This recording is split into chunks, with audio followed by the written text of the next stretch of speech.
మేము మొదట విరూపాక్ష దేవాలయానికి వెళ్ళాము.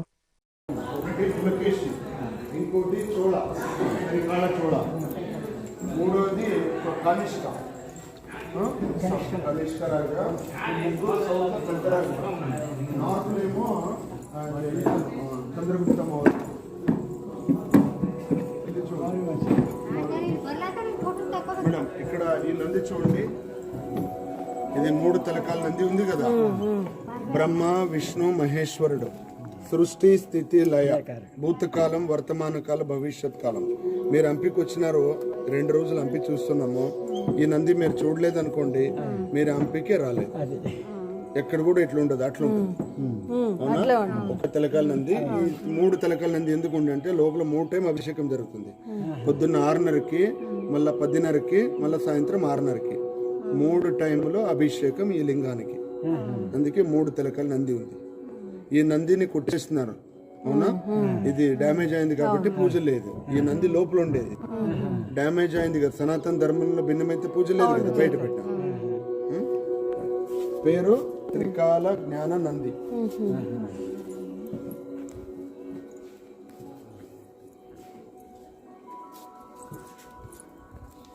ఇది విజయనగర సామ్రాజ్యానికి రాజముద్ర, ఎంబ్లం ఇది. చూడండి, మీకు ఇక్కడ సూర్యచంద్రుడు కనపడుతుంది కదా, సూర్య మళ్ళా చంద్రుడు. సూర్యచంద్రుడు ఉండే వరకు ఈ విజయనగరం ఉండాలని. ఈ కటకం ఉంది కదా, ఇది వీర సంకేతం. ఇది పంది ఉంది కదా, విష్ణుడిది 3వ అవతారం, వరాహస్వామి. 1, 2, 3, 4 విజయనగర స్టాంప్ ఇది, అవునా? విజయనగర సింబల్. నేను చెప్పేదండి కొన్ని శాసనంలో ఉన్నాయి. ఇది 15వ సంవత్సరాల్లో రాసిన శాసనం. ఇది రాసినంతా హళగన్నడాలో. ప్రతి దేవాలయం ముందు శాసనం ఉంది. ఇక్కడ మొదటి పేరు రాసింది శ్రీకృష్ణదేవరాయ, ఈ లైన్ లో ఉండేది. ఓకేనా? ఇది రాసింది 15th సెంచురీలో.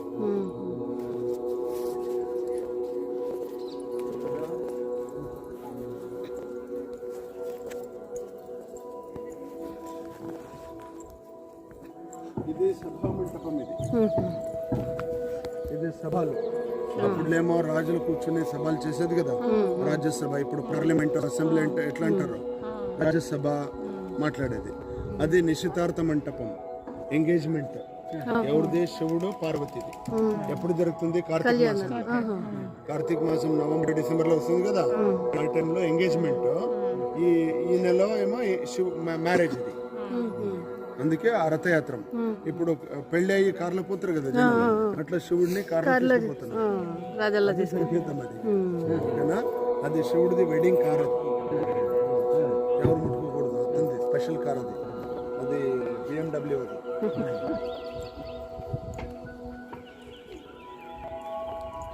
అది చేసేసుకోలేదు. ప్రసాదం వేసేది, అందరికీ ఇచ్చేది అప్పుడు ప్రసాదం. అదేమో గంధం తీసేది, గంధం తెస్తారు కదా.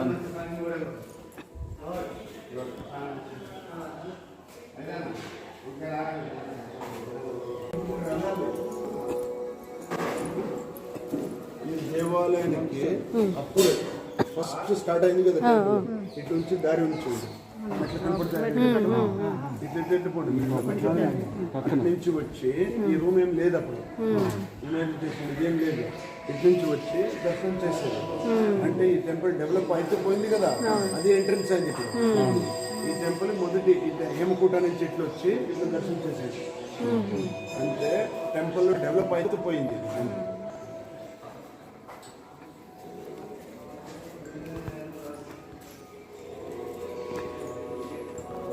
దారి ఉంది కదా, ప్యాలెస్ వెళ్ళిపోతుంది దారి.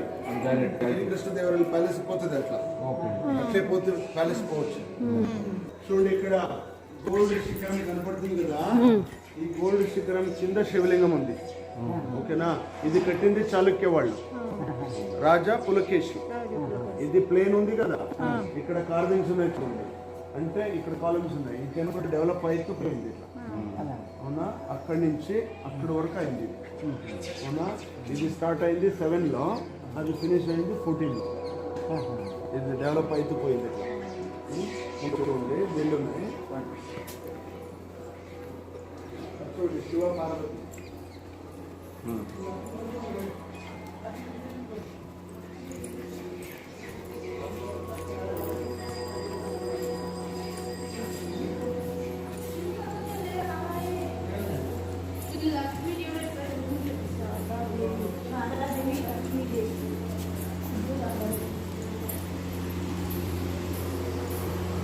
ఇక్కడ లక్ష్మి, ఇక్కడ శారదామాత, ఇక్కడ ఇంకోటి శివలింగం. ఇక్కడ నేను అప్పుడే చెప్పేసిన ఈ టెంపుల్ ఒక చిన్న చిన్న గలగలలో 40 ఉన్నాయి. ఇక్కడ గణపతి చిన్న చిన్న, కానీ మెయిన్ శివలింగం లోపల ఉంది. దర్శనం చేద్దాము. ఇక్కడ నైవేద్యం జరుగుతుంది. 10 నిమిషాల తర్వాత చూద్దాం.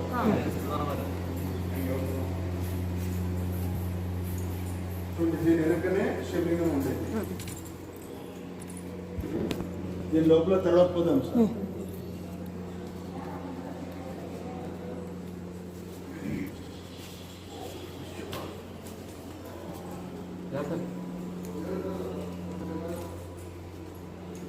ఇప్పుడు ఆ పెద్ద గోపురం ఉంది, నీడ ఉంటకెళ్ళి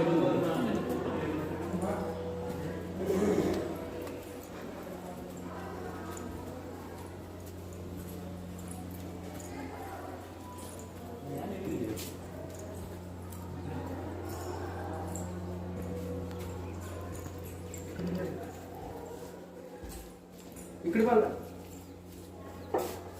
రండి, పైకి రండి. ఐదు ఉంటుంది.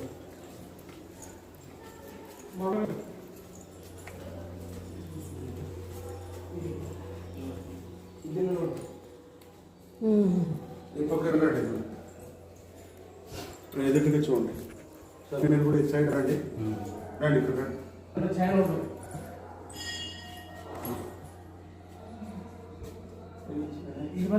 గోపురం అండి.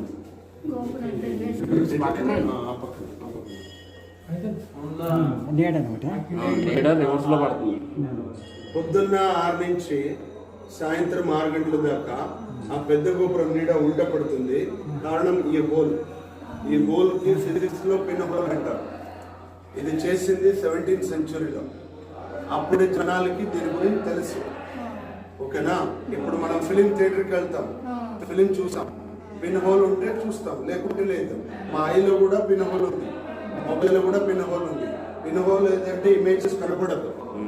ఒకటి. రెండోది, ఇది ఎందుకు చేస్తున్నారు వాళ్ళు ఆ టైంలో, దీన్ని ఎందుకు కావాల్సింది వాళ్ళకి అంటే, జనాలు దేవుళ్ళకి వస్తారు కదా, పైన ఉండే కలశం ముట్టుకున్నారు. మనం ఎట్లా పోతుంది?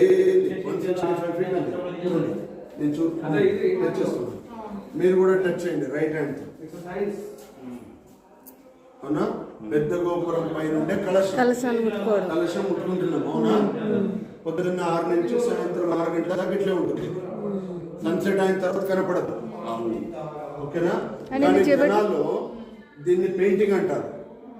జనాలు దీని లోపల గ్లాస్ ఏమో లెన్స్ ఏమైనా ఉంది ఏమంటారు.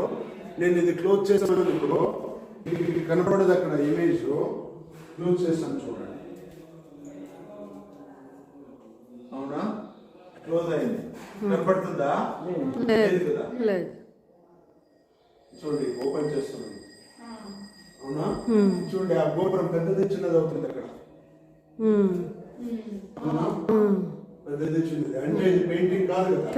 పెయింటింగ్ అయితే అట్లా ఎట్లా అవుతుంది అది? ఇది పెయింటింగ్ కాదు. దీని లోపల లెన్స్ లేదు. ఇది perfect pin hole camera concept. ఇది 7th స్టాండర్డ్ 6th స్టాండర్డ్ చిన్న పిల్లలు చదువుతారు కదా ఫిజిక్స్ బుక్ లో. ఇది ఈ కాన్సెప్ట్ అప్పుడే జనానికి తెలుసు. ఓకేనా? ఇది చేసింది 17th సెంచురీలో.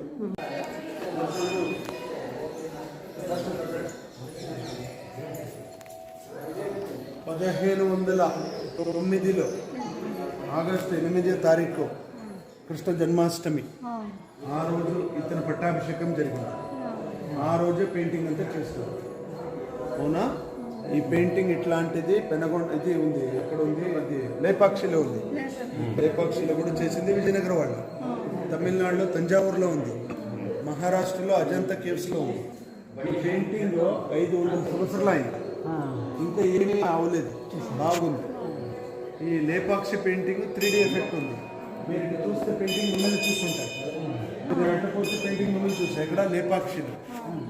ఇప్పుడు ఇక్కడ కళ్యాణోత్సవం జరుగుతుంది చూడండి. శివుడు పార్వతి పెళ్లి చేసుకున్నారు ఇక్కడ, అందుకే జనాలు పెళ్లి చేసుకుంటారు ఇక్కడ. నేను కూడా పెళ్లి ఇక్కడ చేసుకుంది, 17 years అయింది. నా ఫాదర్ కూడా ఇక్కడ పెళ్లి చేసుకున్నాడు. ఇప్పుడు రీసెంట్గా ఒక ఆటో డ్రైవర్ బెల్జియం లేడీ పెళ్ళి అయింది. ఎవరన్నా పెళ్లి చేసుకోవచ్చు, ఎందుకంటే శివుడు ఇక్కడ పెళ్లి చేసుకున్నాడు కాబట్టి. ఎందుకంటే ఇప్పుడు రాజు లేదు, రాజ్యాభిషేకం లేదు. ఈ పెయింటింగ్ గురించి చెప్తాను.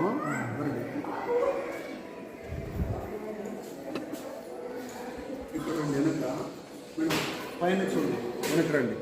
పైన మీకు రైట్ సైడ్ లో బ్రహ్మదేవ్ ఉన్నాడు చూడండి. బ్రహ్మదేవ్ తొడపైన సరస్వతి అమ్మ కూర్చుంది. లెఫ్ట్ లో మహావిష్ణువు ఉన్నాడు, మధ్యలో ఆ తొడపైన లక్ష్మి కూర్చుంది, మధ్యలో శివుడు ఉన్నాడు. శివుడు తొడపైన గిరిజ అంటే పార్వతి. నెక్స్ట్ లైన్ లో ఆ శివ పార్వతి పెళ్లి అవుతుంది.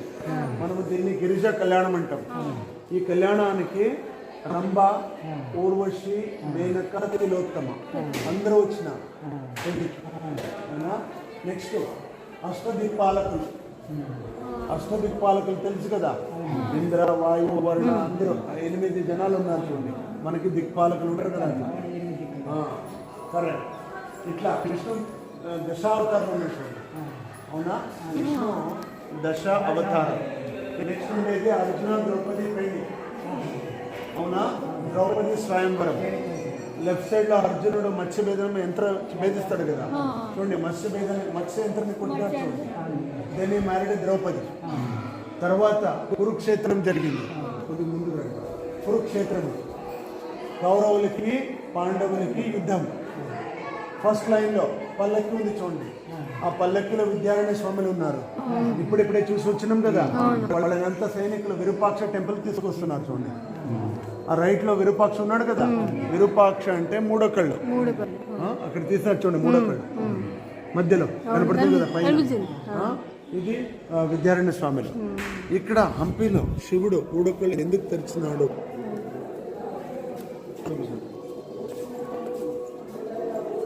ఇక్కడ వెనక మేడం ఈ పెయింటింగ్ లో మీకు రథం కనపడుతుందా? రథం లోపల నిలబడే అతని పేరు కామదేవుడు. వెనక ఒక లేడీ ఉంది కదా రతి, వాళ్ళిద్దరూ చేరుకుని శివుడిని డిస్టర్బ్ చేస్తున్నారు చూడండి. ఆ ఫ్లవర్ తో కొడుతున్నారు. ఆ ఫ్లవర్ తో శివుడు డిస్టర్బ్ అయినాడు. మూడో కళ్ళు తెరిచేసినాడు శివుడు. ఇక్కడ హేమకూట పర్వతంలో ఆ కామదేవుడిని శివుడు ఇక్కడ భస్మం చేసింది. అందువల్లనే పేరు విరూపాక్ష. ఈ కామదేవుడు శివుడిని ఎందుకు డిస్టర్బ్ చేయాల్సింది అంటే, శివుడు ఇక్కడ పంపాదేవిని పెళ్లి చేసుకోవాల్సింది. ఎందుకు వాళ్ళిద్దరు పెళ్లి హంపీలో చేసుకోవాల్సింది అంటే, వాళ్ళకు ఒక కొడుకు పుట్టాల్సింది. పేరు కుమారస్వామి. ఆ కుమారస్వామి అన్నాడు చూడండి. ఆ కుమారస్వామి, కార్తికేయ, మురుగన్ రావాల్సింది హంపికి.